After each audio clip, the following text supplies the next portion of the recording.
50, 45. There goes Davis. Oh, my God. Davis is going to run it all the way back. Auburn's going to win the football game. Auburn's going to win the football game. He ran the missed field goal back. He ran it back 109 yards. They're not going to keep him off the field tonight. Holy cow. Oh, my God. Auburn wins. Auburn has won the Iron Bowl. Auburn has won the Iron Bowl in the most unbelievable fashion you will ever see. Welcome in, everyone, to a brand new edition of the Dream Wager, episode 535. Today is Thursday, June 19th, 2025. Summer has officially hit the East Coast. It's 90 degrees today. Yeah, it's 90 degrees outside, and guess what, then? It's about 92 degrees right here in this room. So your boy is feeling it, but we're here. We're live. Let's get into it. The hottest surface, top 5 hottest surface when it's the summer out. Can you name one? Pavement, windshield. Marble. Oh, marble. Wow. Yes. And turf. I know you play baseball on the turf. Yeah, turf is so one more.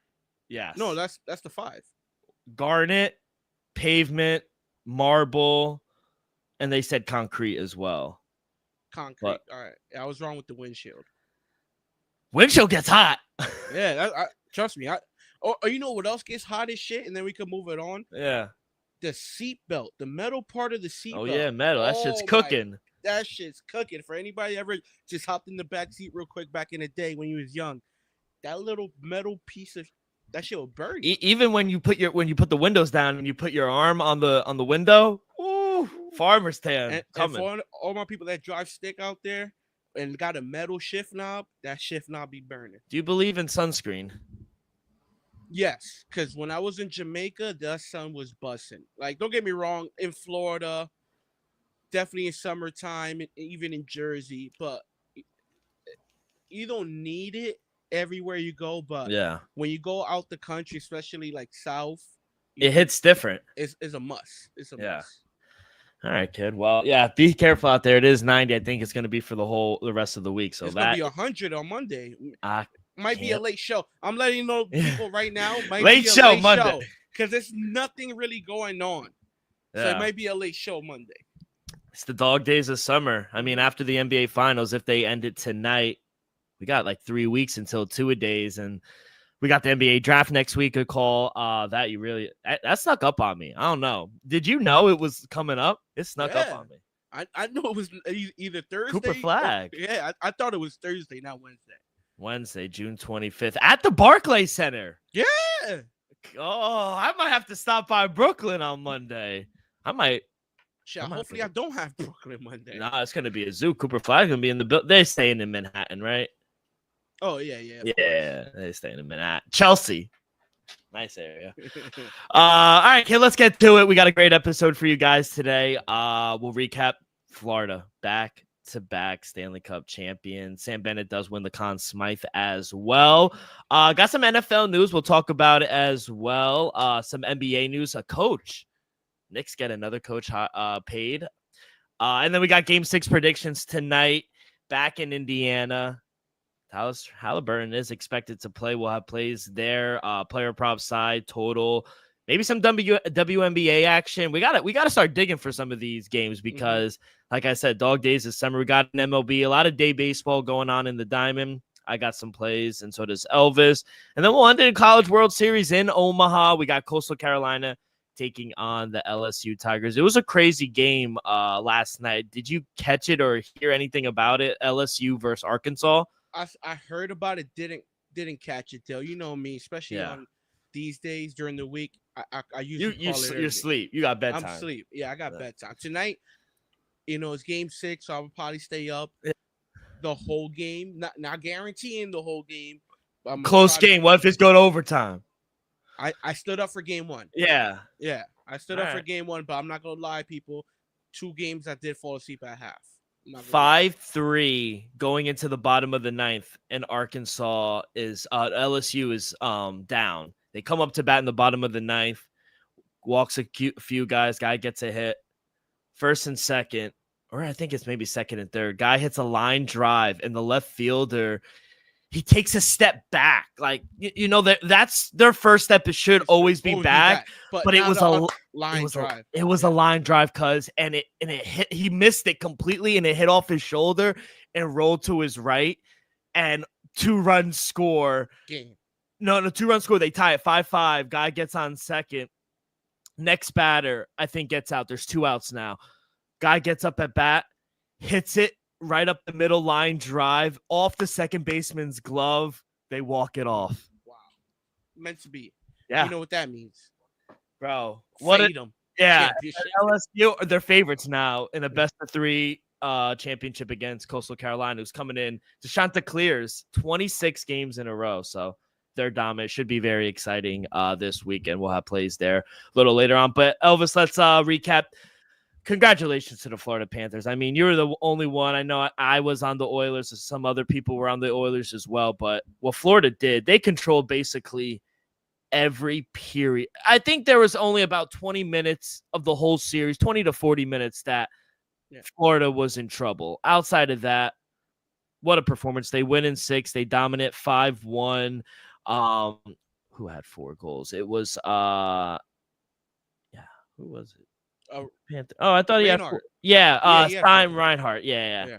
But yeah, shout out you, man. You called it. They were the physical, they were the more talented team, and they had a better goalie. I feel for Connor McDavid. I think he needs to win a Stanley Cup eventually.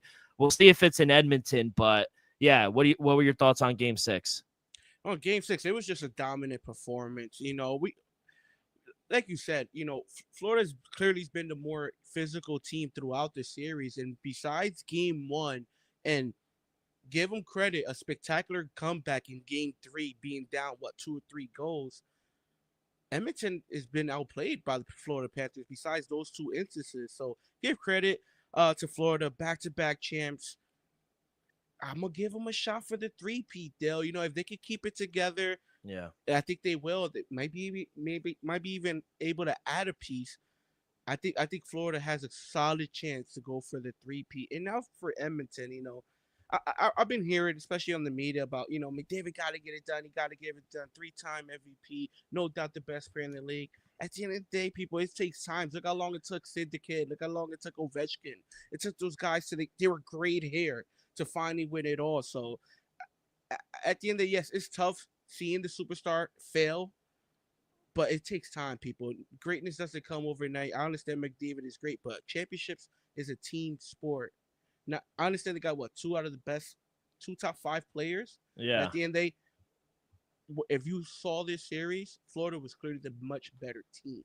Yeah, they were definitely the better team. And everyone at this stage is playing with some kind of injury. Bobrovsky came out and said something to Chuck, was definitely injured. He got from the 4 Nations, he got injured. So Florida hockey's dominant, man. Tampa Bay in the early 2020s, and now the last 2-3 years, it's just been Florida. Either they've lost in the conference finals. So in 2020, they won the Stanley Cup, Tampa Bay Lightning. Tampa Bay won back-to-back in 2021. Then they lost the Cup finals. Then Florida lost in 2023. Then they won back-to-back. So from 2020 to 2025, Florida hockey has ruled the league, whether they've been in it or they've won it. It sounds like the only state that didn't shut down during COVID has been dominating the sport. That's coincidence? Might be. Hey, that's for you to decide. We just relay the facts. Yeah, so shout out to Panthers. They're dominant. Sam Bennett winning the Conn Smythe. Brad Marchand, he's back-to-back Stanley Cup winner. Happy for him. He's won his second. And yeah, they definitely won that trade. I love the fact that, as a captain, he let all the new team members who didn't get to lift the trophy last year, they got to lift the trophy first, and all the players that were there. You like that? To me, that's true leadership right there. Hats off. Yeah, 100%. That's a great call. All right, kid, let's get to some NFL news. Baltimore Ravens, they go out, they sign Jair Alexander, a 1-year. It's basically a 1-year, $4 million deal, but he has the ability to earn an extra $2 million with incentives. So $6 million max value. He turned down more to be in Baltimore. He played at Louisville with Lamar Jackson. You saw the video. He was so hyped playing with Jair Alexander. They made some additions, man. The secondary is good now. If all stays healthy, Jair Alexander on one side, you got Marlon Humphrey. The slot receivers, you got Chubau. It's the Cincinnati guy that they signed. I do not know how to pronounce it, but And they still got Kyle Hamilton. Yes, and Malik Starks that they drafted. I love Georgia. This. Yeah, I love this signing. Jair Alexander, everybody knows how much, if you've been a loyal listener on the show, I've been raving about him for the past years. Only nick on him is you could mark him down right now. He's going to miss 5 games. I'm letting you know right now. I think Hopefully not. Hopefully not. He can stay healthy because we know when Jair Alexander is healthy, he's a top 5 corner, no questions asked. So, to me, I think the Ravens are straightening a newer strength because a couple of years ago, what was the question? The secondary was trash. Secondary's not it. Now, you can make the case Ravens going to have a top 5 secondary. Maybe if they all stay healthy. Yeah, at the front end maybe might not be as dominant as it was a couple years ago, but I think the front end is still going to be good enough. And with that secondary, though, I hope Jair Alexander can stay healthy. Ravens look really good right now. I'm not even going to lie. They look really good. So I'm looking at Jair Alexander, and yeah, since 2021, he's been hurt. 2021, he only played 4 games. 2022, though, he came back and played 16. 2023 and 2024, he only played 7 games each year. So each year. Yeah. No, total would have been crazy. Yeah. But yes, it's a very buy low with a high risk, no risk, high reward. Mm-hmm. You only signing him for $4 million. He gets $2 million if he hits some incentives, and that's why you put it on. If you stay healthy, $2 million is nothing for an organization. Yeah. And if he plays, I think 14 plus, he should hit those incentives. The first 3 years in the 4 out of the 5 years, the first 4 out of the 5 years of Jair Alexander, 13 games played first year, 16 games played second year, 15 games played his third year. So back to back, 3 years in a row, he's been healthy. If he could do that, he's a top 5, top 6 corner in the league. That's just a fact. He just has to stay healthy. He just has to stay healthy. And like I said, I think the Ravens, for a low price tag, are improving their secondary and straightening a strength. Because we saw it, especially last year. Their secondary was honestly the best part of their defense when they were struggling in years past. Now with Jair Alexander there, it's going to be scary now. Maybe, now they're going to get what they want. They're going to be able to bring Kyle Hamilton. You're going to see Kyle Hamilton a lot. Right up at the line. Right up the line. He's probably going to play linebacker a little bit at times. Who knows? But he can. You're going to see him play much lower than Jair, who is a true vet. He could play corner. He could play free safety. He can even play safety. He plays zone. He'll play back. He'll play man. I think I stretched it. I don't know if he's a top 10 cornerback. I was looking at a list, and then I was just getting. He was. Not no more. Not no more. But when healthy, he could be. He could be. He could be. I think he's right on the outside of top 10. But still, a 1-year deal. And if it doesn't work, hey, you go out and you maybe draft another guy. Mm-hmm. So yeah, I love the move. What I didn't love though, what I saw. What's good with Shador? 101? No excuses. No excuses. He learned from Jordan Addison, and you made a speech about Jordan Addison. You said, "Call me. I'll be a driver. I like to drive. You don't gotta." I could do the pod anywhere. I'll take definitely a little more of a discount than what a professional makes. At the end of the day, I drive in the city every day. They want to feel it though. They want to feel the rush of going over 100. I could do it. Oh, I get paid to do it. But also, you'll eat the ticket. They'll handle the ticket. But at the end of the day, it doesn't hurt me. That's gonna hurt them because now you're gonna possibly get fined from the team. Now you might miss a game or two. The NFL is he even gonna make the team, Elvis? Have some respect, Dylan, for Shador Sanders. I think he's live. How many quarterbacks are they gonna keep? 3? 3. And who's starting? Joe Flacco, right? Joe Flacco starting week 1. And then they keep Dylan, Gabriel, and Shador. If you're asking me the question, Dill, I am. If I had, all right, let me put my GM hat on real quick. As a general manager, I think Shador has the highest ceiling in the quarterback room, right? Mm-hmm. I think Dylan Gabriel is nice, but I think you would even agree with me. I think Shador has a higher ceiling, right? We know what Kenny Pickett is. I don't like he him. gotta go. He If- gotta if there's- go. If there's one guy in the QB room that could leave today, Or Deshaun Watson. it's Kenny Pickett. You know, no disrespect to Kenny Pickett, but I just drafted these two young guys. I got to see what I have with them. I know what I have with you and Kenny Pickett, who, and no doubt in my mind, could be a successful backup quarterback. But why would I keep what I know, what I already have in the backup quarterback, Kenny Pickett? I need to throw out and see what I have in these two young bulls. So in my mind, with my GM hat, Joe Flacco's week 1 starter. He's proved to you he could make the playoffs. I'm not saying the Browns are going to make the playoffs, but we don't know. That's a big jump, kid. Yeah, we saw we saw Joe Flacco 2 years ago win 7 out of the last 10 games, and then that's it. And snuck their way in. Uh. So all I'm saying is he's capable of doing it. Not saying he will do it, but he's capable of doing it. And I think you have to be number 2, Shador, number 3, Dylan Gabriel, number 4. No, they're gonna keep 4 fucking quarterbacks. No way. They're gonna keep 3. Scout team, because he's still recovering from the injury, Deshaun Watson. Oh. Yeah, we'll see. It's very now interesting. for the ticket. Yeah. Shador, What are you doing? You got to do better. You're already on the hot seat. One, because of your dad, even though your dad doesn't. Ooh. You know, your last name is Sanders. Boom. One strike. You was drafted. I'm not gonna bash you for it, but at the end of the day, you had a draft party for the first round. You went in the 5th round. Wow. Now you're speeding. You shouldn't be speeding. The front office, Cleveland, Ohio. The front office, the ownership might have put the hammer down and said draft them. But we saw the reactions of the front office when they selected you. Kevin Stefanski didn't want him. Wasn't all smiles and claps like we seen every other pick. So why put yourself in that position to give them a reason to possibly cut you, possibly not? If he gets cut, he has no one to blame but himself. So why give him a reason? That's my question to Shador Sanders. You're, in my opinion, you're not on thin ice. But a lot of people believe you are. Yeah. Why give him a reason? And at the end of the day, I'm not going to fault him. He's a young man. We all make mistakes, especially at a very young age. He probably has a very fast car that he just brought and he wanted to test it out. Not mad at him, but at the end of the day, there's a time and there's a place, Shador Sanders. And like I'm going to say the same thing I told Jordan Addison.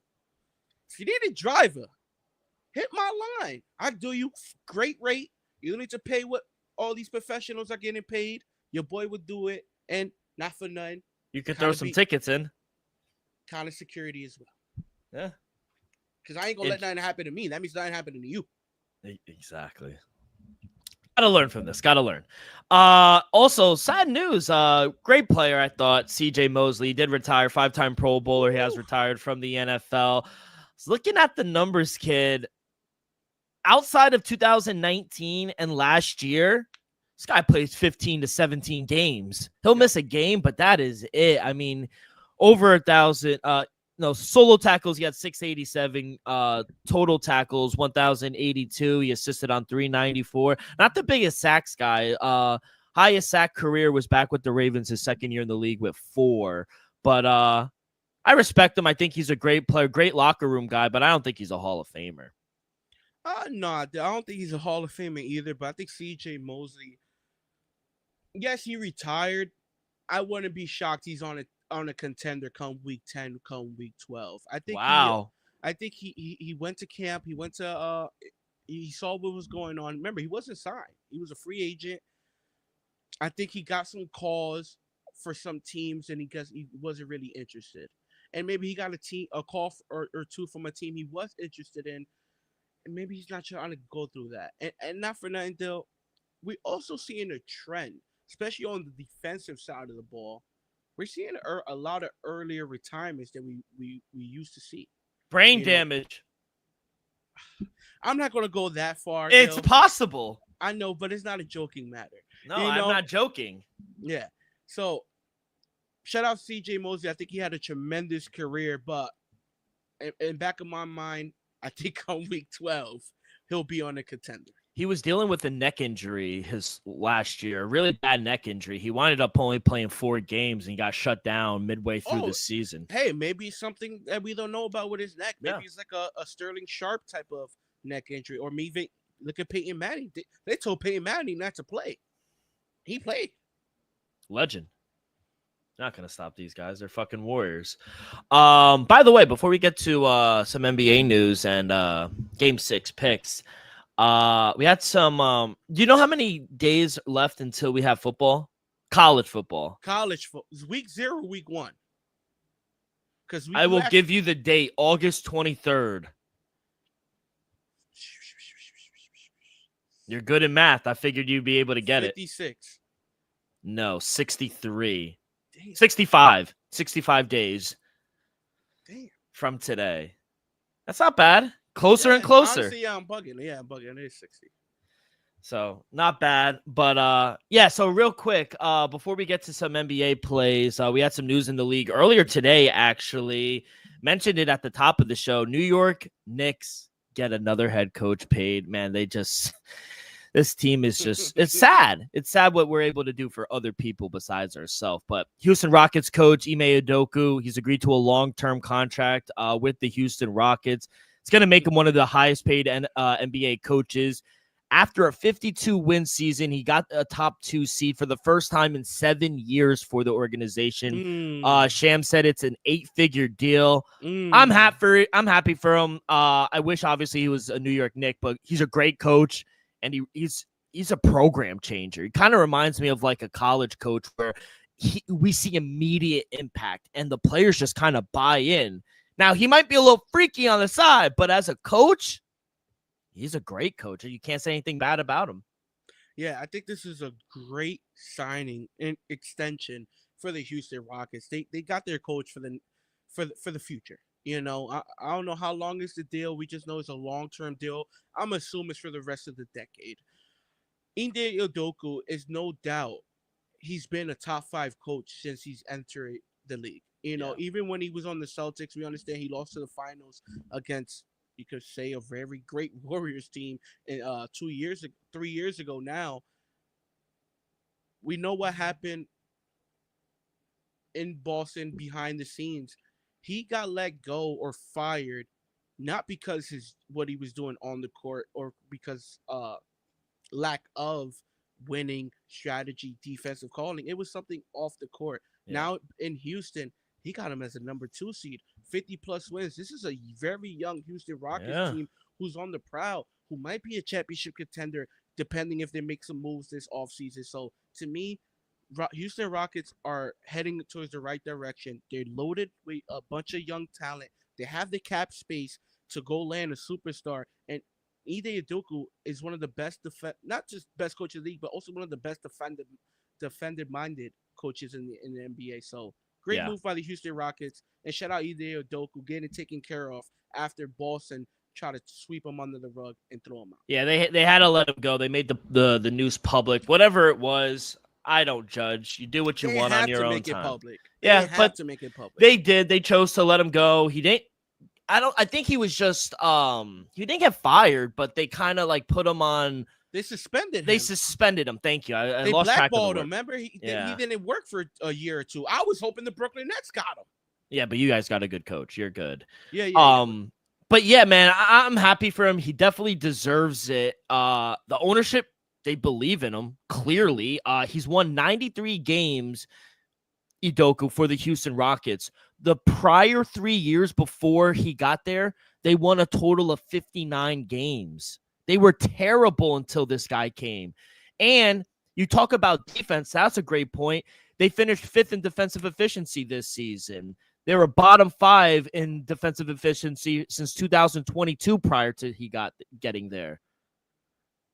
No wonder why teams are expressed interest in him. He's a great fucking coach, and they were like, Knicks are not going to be the only team. I say it tongue-in-cheek and joking about my team, but I bet you under the door, not as public as the Knicks made it, there are probably other teams calling. Like, yo, Yeah, I guarantee there's other teams calling. And one thing I like about Ide Adoku, he's not shy. He talks his shit on the court too. We saw him go at it with LeBron. We saw him go at it with Steph. Yeah. And going into halftime. So players like that. Yeah, his players like that, and I like that as a fan because Ide Adoku's like that. He's not a soft coach. He's gonna speak his mind.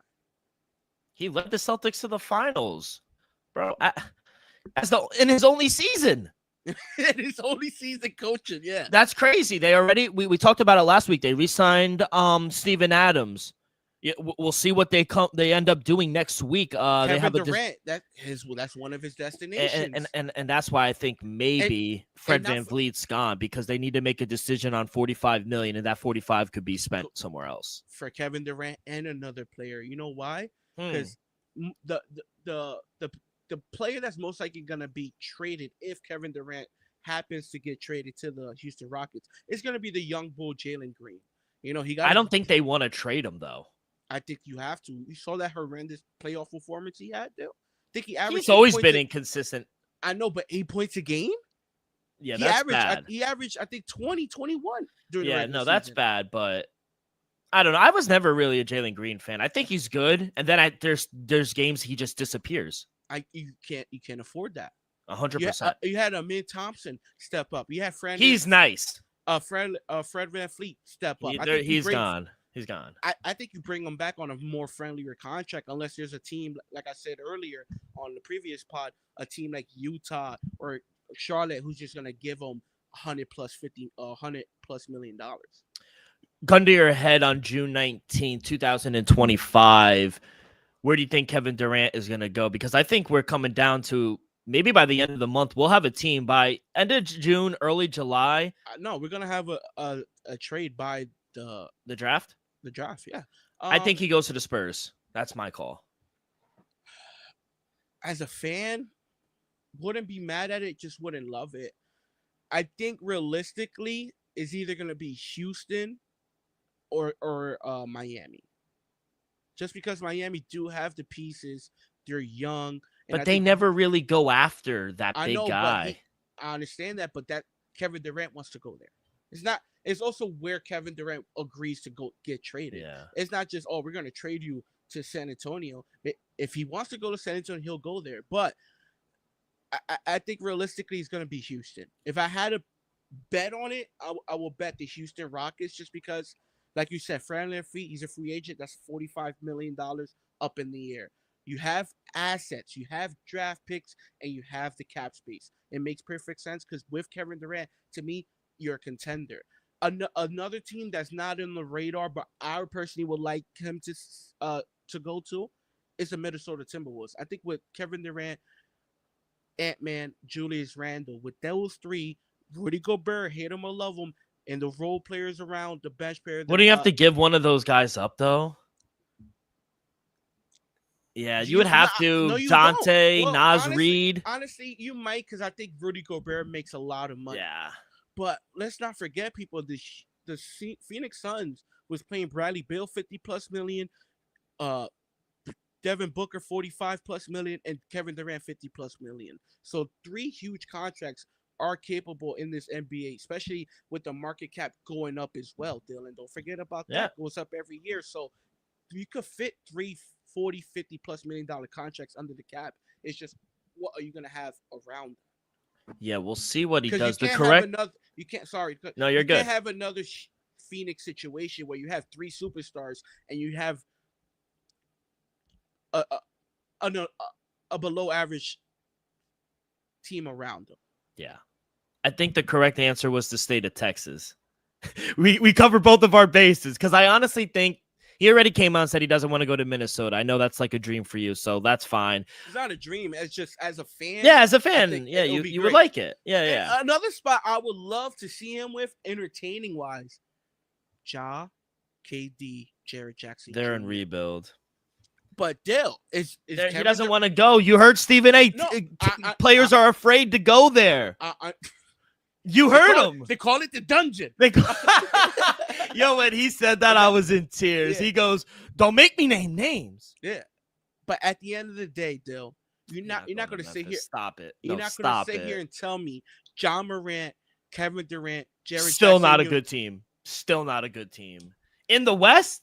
I would like to watch it. That's Yeah, all you I'm watch it. Yeah, I'll watch it, but they're not going to be good. The only two teams I really think he has the pieces to succeed is Houston and San Antonio. That is it. Yeah, if it's to win a title, it's those two. It's those Miami's two. cool. No state tax. You're in Miami. Tyler Hero. You nice got place, Bam. Nice Yeah. place to end off your career. Yeah, 2, I 3 get years. it.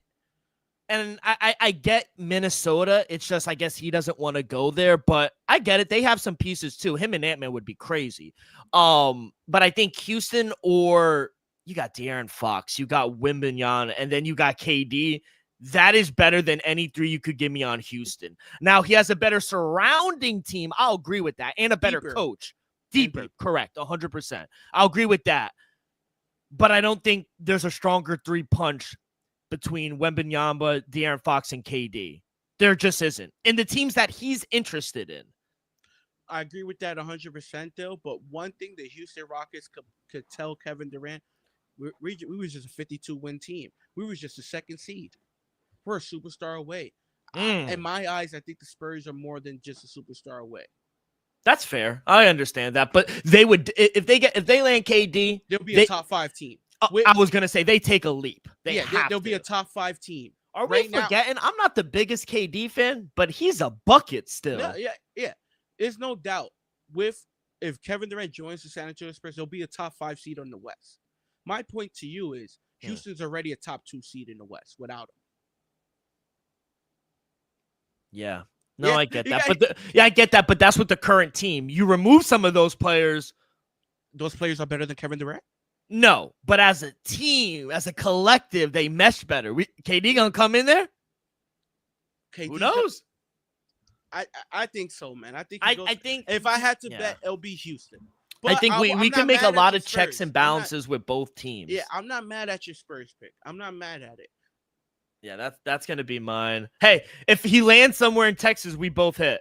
Yeah, we both. That's why I said, that the correct answer was Texas. But good for him. Shout out Idoku. He deserves a great coach, and we will see where KD lands. You see how it comes all full circle sometimes. All right, kid. Let's get to it. But before we do, a quick word from our sponsor. We are brought to you each and every episode by Viva Tequila Seltzer, the most refreshing hard seltzer on the market, hands down. There's no wonder why Viva was voted #1 hard seltzer in the world by San Francisco World Spirit Competition.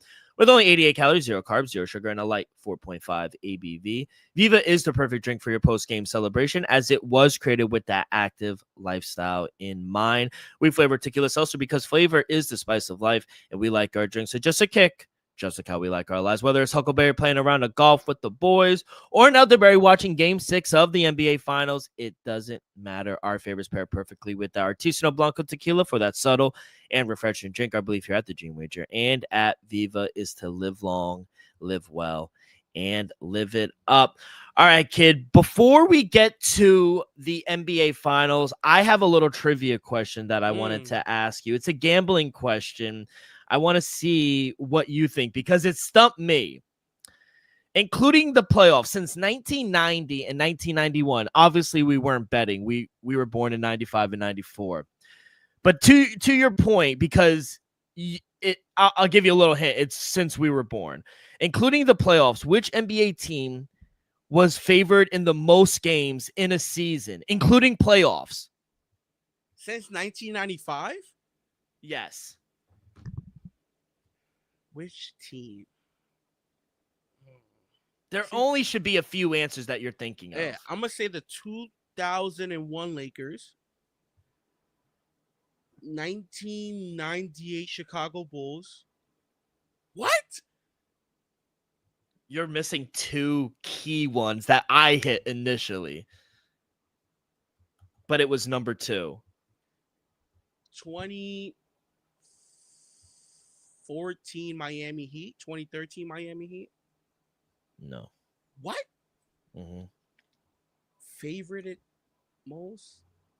All right, so I'm gonna go OKC this year. How many guesses are you taking? I'm gonna go OKC this year, and I'm gonna go the 1999 San Antonio Spurs. No. So you got it. It's this year. It's the Okay. 2024-25 OKC. Tonight they are favored again. 100 games they are favored out of 103 games. They've been only underdogs 3 times this series. This year, excuse me. Number 2, the 2014 OKC Thunder when they won all those games when KD got there. No, it was the year before, excuse me, before KD got there. The Warriors. Not yeah, Thunder. 2015-16. Warriors. Okay. Yeah, Warriors. Because in 2016 he joined them. That's crazy, right? Oh, yeah, that's crazy though. 100 games out of 103 tonight. They are favored again on the road, -6. Are you surprised by like just the betting market?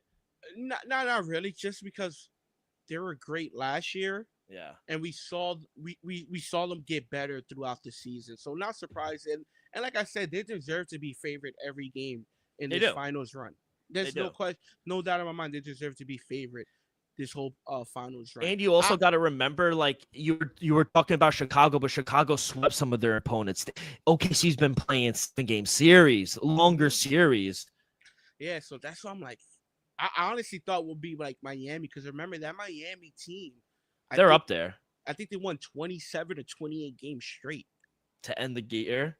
No, I think they had a 27-game win streak. Oh wow. Yeah. No, but not just win. They are favored. Yeah. I know, favored. Think about it. You think they were not favored when they won 27 straight No, that games? team was OD. Yeah. That's the year LeBron came second in Defensive Player of the Year.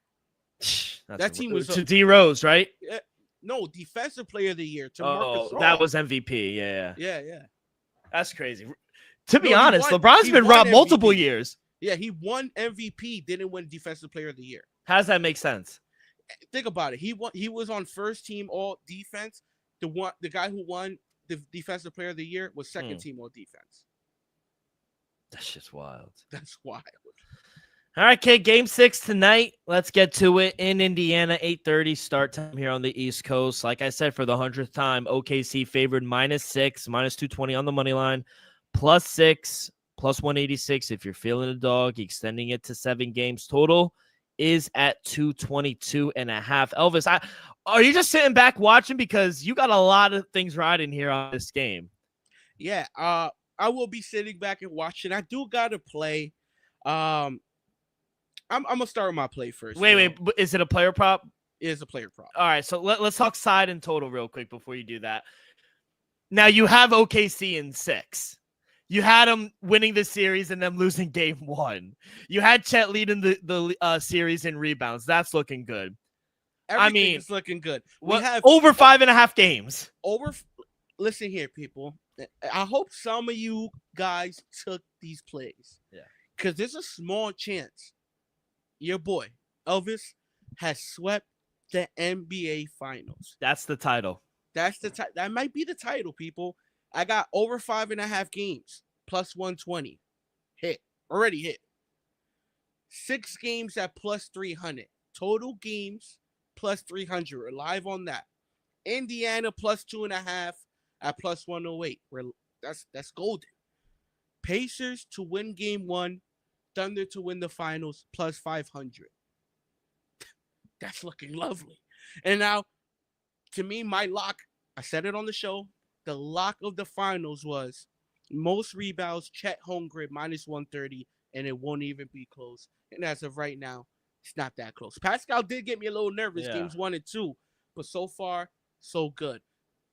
Yeah. So I'm gonna be back, relaxing, enjoying the game. I kind of want the series to end so I could sweep the finals, but as a fan, wouldn't be mad. It goes 7. Yeah, he's averaging 9.6 rebounds in the finals. I don't think outside of Hartenstein, and I think Pascal Siakam had one really good game. Yeah, he had I think 11 or 12 one game. Outside of that, you should win. Smith is up there too. Smith is up there. No, it's I can't guarantee nothing. Yeah, well, obviously you'll find out. But I guarantee that prop is -500 right now. So you're rooting for OKC then, right? You have to be. I have to. I have to, people, just because I want to say I called the finals correctly. That's perfect. It's on record. Yeah. So I'm not saying lay the 6.5, lay the 6, whatever you want. You can hedge it. I can hedge it, but give me the Oklahoma City Thunder. I think they win it all tonight and prove to everybody you don't need to sign these superstars. You don't need to go after the free agents. You get yourself a nice couple role pieces, a la Alex Caruso, a la Harvenstein, and you build from the ground up. Shout out Shai Alexander. Shout out J-Dub, who's had a tremendous small chance J-Dub might get some votes for MVP. Wow. Off of one game? Off of one game. He had 3 straight great games, still. Yeah, but one monumental game. He dropped 40. In my eyes, he outscored Shea back-to-back games. That's what I see. Who got more points total? Who's MVP of the league? Who won the last 2 games? J-Dub. But you're not about to sit here and No. Who won the last 2 games? OKC. Who's been the leading scorer the last 2 games? Probably J-Dub. I don't know. No, it's J-Dub. So who's been playing more winning basketball? The MVP of the league. All I'm saying is J-Dub will get some votes for the MVP. Shea Alexander will win the MVP, but J-Dub should get some votes for MVP. Let me see what he's doing real quick. I think he's averaging 24 points a game, 23 points a game. It's pretty great. So in the season, he averaged 22. In this finals, he's averaging 25.8. About 26 a game. Still, he gave you 30 tonight. Also, you're on him, MVP. But SGA's averaging 32.4. That's a strong one, too. That's a strong one, too. It's strong. It's strong, though. It's not denying it. And Halliburton hurt. Alex Caruso game. When Shea Alexander leads the team in scoring, they're 1-1. When J-Dub does it, they're 2-0. That's all I'm saying. Why? Why do you think that is? I don't know. No, you know. Now you're just fucking. You do know. I'm trolling, people. I'm trolling. Why do you think so? Because MVP, everyone seems to love SGA. First of all, J-Dub he doesn't constantly dribble. I'm not saying Shea's is a ball hog, but the game flows better when the ball is outside of his hand, because SGA is going to dribble, draw the foul, slow down the game. He's going to get to his shot, get to his spot, slow down the game. With J-Dub, he's going to get a quick shot. Boom. He's going to get 8 points just off steals and transitions. So most of his buckets are quick and from fast break points or turnovers, transitional points. SGH, most of his buckets is going to be set a screen, pull up, set a screen, dribble, draw the foul, get an and one. J-Dub is going to get to the rim, layup, hit the mid-range, bunt money. He's not going to slow 30-footer. He's not constantly slowing down the game. He's not constantly dribbling the ball. He's going to give and go. He's going to drop the bucket, get back on defense, get a turnover, score easy too. I think that's why. That's all. Yeah, no, I get you. I'm just trolling too. I like SGA. I think both are really good, but I agree. I think Thunder is the play here. I think they close it out on the road. Halliburton is hurt. We'll see how much he could go.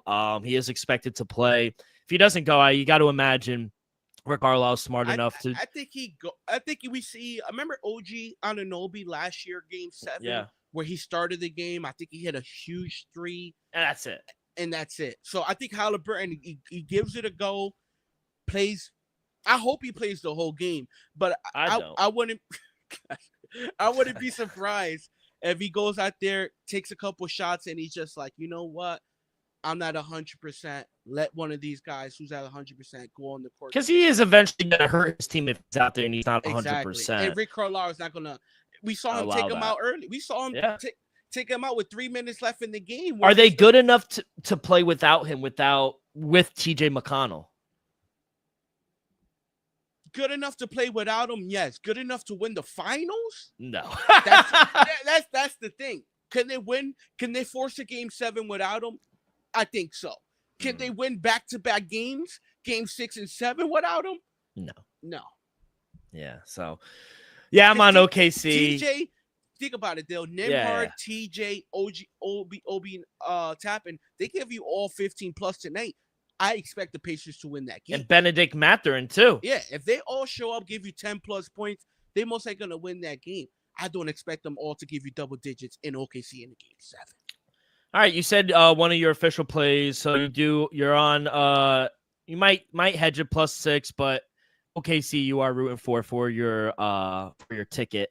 Let's go to player props though. What are we feeling here? I know you got official play here. Give me the champ, man. Give me Alex Caruso over 9.5 points still. I think he has a big impact game. I think he's going to be one of the main reasons why they close it out. You know J-Dub is going to show up. You know Shai Alexander. You could pencil him in 30-something points. I think Alex Caruso has one of those games still. I remember last pod, I think you took Alex Caruso, I think was what, +5 or 600 or 1,001 for a 20-point game. Yeah. I might take Caruso. I gotta see what the plus money's at. Yeah. At like 15 plus points still. I expect a big game from Alex Caruso. So give me over 9.5 points at -120. I expect the champ to have a big impact in this game. He also gets a lot of minutes too. That's the thing. He plays defense. They trust him, and the offense runs well with him. He gets steals. I love Alex Caruso. I think he's very pivotal to this Alex team. Caruso, 15 plus points, +340. So give me Alex Caruso over 9.5. What's 20? 20 got to be 1,000. Hold on, let me look at it. Yeah. Plus, that's what I'm more interested in. Plus 1,100. Yeah, 11-1. That's nice. Yeah, I'll sprinkle a little bit on that. Put Who I 10 on am? that, go out and steak dinner. On us. Obi Toppin, give me him over 10.5 points. You know, it might hurt him a little bit that Halliburton, you know, is going to play, but I don't know. If he doesn't, they're going to spoon feed him, I think. Toppin, he's averaging 14.5 points per game the last 2 games, and he's also up to 11.4 in the series as well. I mean, I don't know about you, but it's looked like Obi Toppin has been the best big man in this series for Indiana. You know, and I don't think Rick Carlisle is going to hesitate to bring him in for 5, 6, 7 minutes if they're struggling with Miles Turner. So I don't know. I think Obi, we've seen it. He has the ability to knock down some threes. He can finish at the rim. He provides a little juice off of the bench. And I think if the Pacers want to win and stay in this game, they're going to need him, especially if Halliburton can't go. So I like Obi Toppin over 10.5 points. I'm going to go Jalen Williams, some regression here, under 23.5 points. Think that's a little too high. I think the books got adjusted a little too much here after that big game. So I'm going to go under 23.5 points. Benedict how do you pronounce it? Benedict Mathurin. Yeah, over 10.5 points. He shot a very bad game last game. So I think he's going to have a nice bounce back. He scored 20 and 23 points in games 4 and 5 of the Eastern Conference Finals. So I think he thrives under pressure. And he also had 27 in game 3. Yeah. He had a bad game. I think he's going to bounce back here, especially if Halliburton can't wind up finishing the game. I'm going to take TJ McConnell over 4.5 assists. That's at -118 as well. He's averaging 4.2 assists per game. So he's going to be out there. And a lot of this is obviously anticipated on if Halliburton can't finish the game. And it's because of that, I think their main scorer has to be Pascal Siakam, over 21.5 points at even money. If the Pacers are going to force game 7, Pascal Siakam has to carry this team. You know, he in the finals, he's averaging 20.6 points per game, just above his average in the season. You know, he had 28 points once Halliburton came out. He was 10 of 18. Obviously, OKC's defense is going to make it tough, but if they got to force a game 7 or keep this game close, he has to go crazy. So give me Pascal Siakam over 21.5 points. I like that play. I also like Pascal Siakam over as well. I think he has to give you a 30 piece tonight, especially if Halliburton is hobbled. All right, kid. Anything else? This is the last one before we'll have NBA draft picks, but till next year maybe, unless they force a game 7. Anything else you like? That's why I kind of went crazy on the props, just because this is my last time betting. I honestly don't want to go too crazy, deal, just because You got all that waiting, yeah. I got all that waiting. I think Chet Holmgren is probably live for another double. I like that as well. Let me see where's that at. Where's that at? Because last game I think it was plus 150. And Let me it see. hit. And it did hit. Chet Holmgren plus 110 anytime double. Give me that as well. Yeah, that's not bad. He had the over 9.5 rebounds as well. That was at plus money. That cashed last night. So, Elvis, good luck. I hope you cash your ticket. I hope we all cash all of our props as well. And hopefully it's a good night and we could sweep. We'll clip that out there too. Predicting the finals. We already got the title too for it. We can bet on the WNBA though. We had 2 games tonight. Phoenix Mercury on the road taking on the New York Liberty. Liberty double-digit favorites. Also got the Fever. They're back in action. Going to the Golden State Valkyries. Indiana, Caitlin Clark is back. They're 11.5-point favorites on the road. 2 high totals for both games. 164.5 for both games tonight. Any plays here in the WNBA? You've been hitting those parlays. I've been hitting those parlays. Been doing my thing in the W. To be honest, though, both the spreads are a little high to me. I kind of like Phoenix plus 11.5, and then I will lean Indiana minus 11.5. So if anything, if you want to tease it, if you can, people get Indiana down to 5.5, 6.5, and then get the Phoenix to plus 17.5, maybe even plus to 18. I give them a shot against Liberty.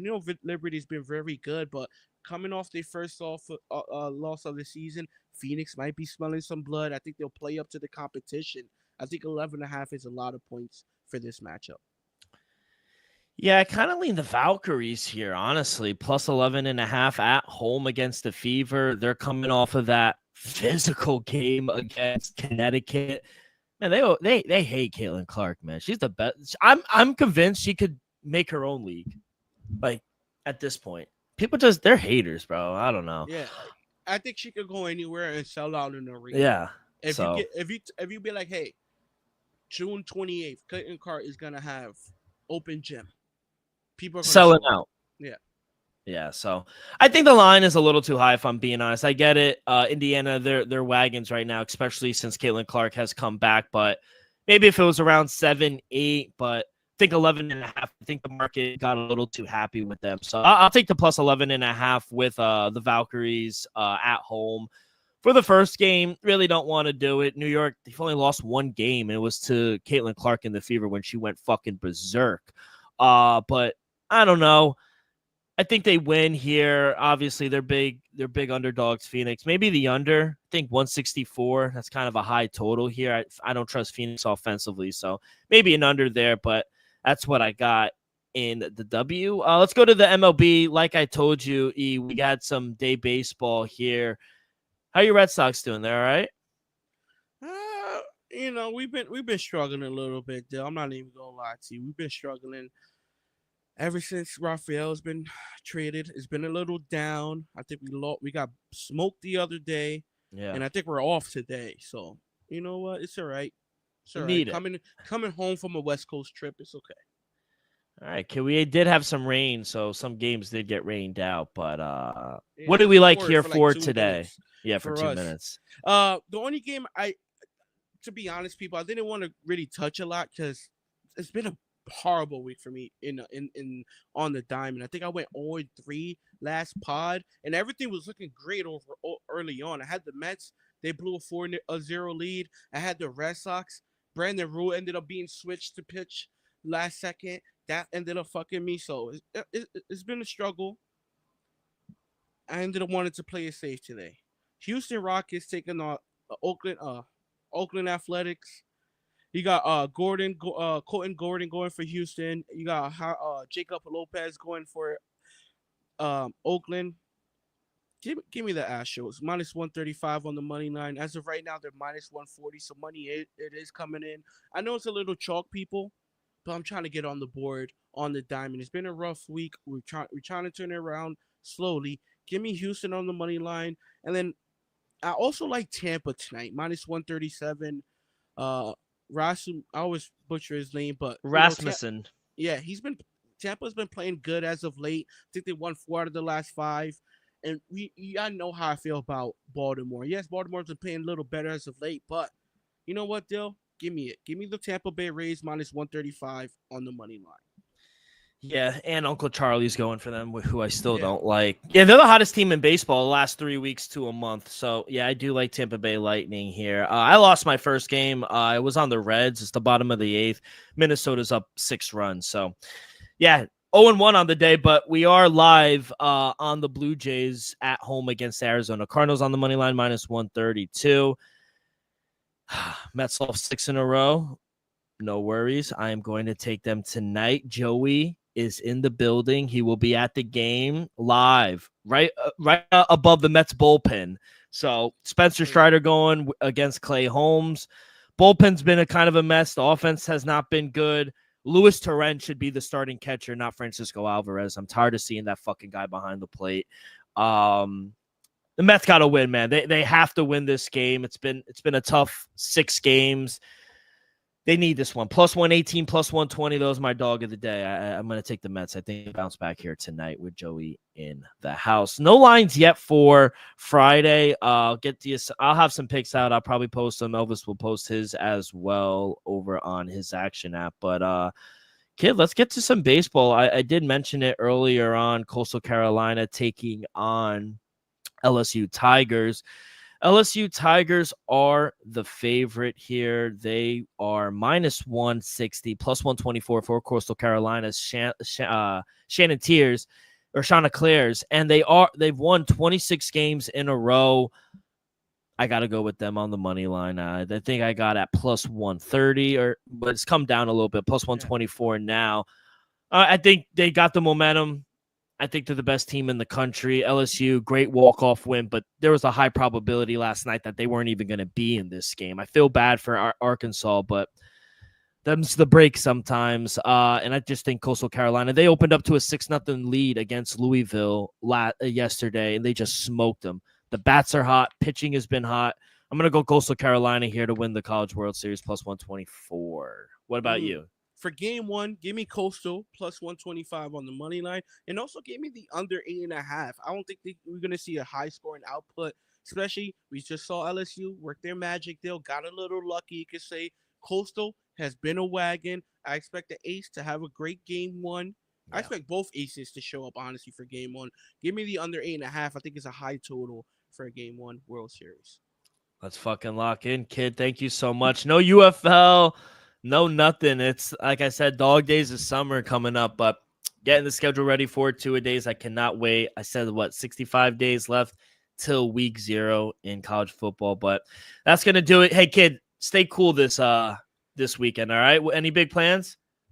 Plans? Nah, man, just go to the garage, hopefully button up the car. Do we have a due date when that car is going to be on the road? The goal is July 4th. Like I said, the goal is July 4th. Oh, that shit's coming up. Deadline's coming up. Yeah. I got the K Pro. Just spent some money on the K Pro. Bread. Yeah. So we just gotta finish buttoning up the car. Do the brake system, do the fuel system. So if we have to make a setback, if it's not on the road by July 4th, when are we thinking? End of the month? If it's not on the road by July 4th, realistically, I'm gonna say August. Oh wow, it goes okay. It goes like a month. Yeah. If it's not, it's gonna. If I don't finish it within 2 weeks, I'm gonna be like, you know what? It's hot as shit. It's not like I'm gonna have AC in it anyway. I might just let it be for another. So this is a project. Yeah, I rebuilt the whole car. Okay. Yeah. Well, good luck. Good luck on that, E. Stay cool. Enjoy the games. Good luck, everyone, this weekend and on your bets. And we will see you guys next week. Peace.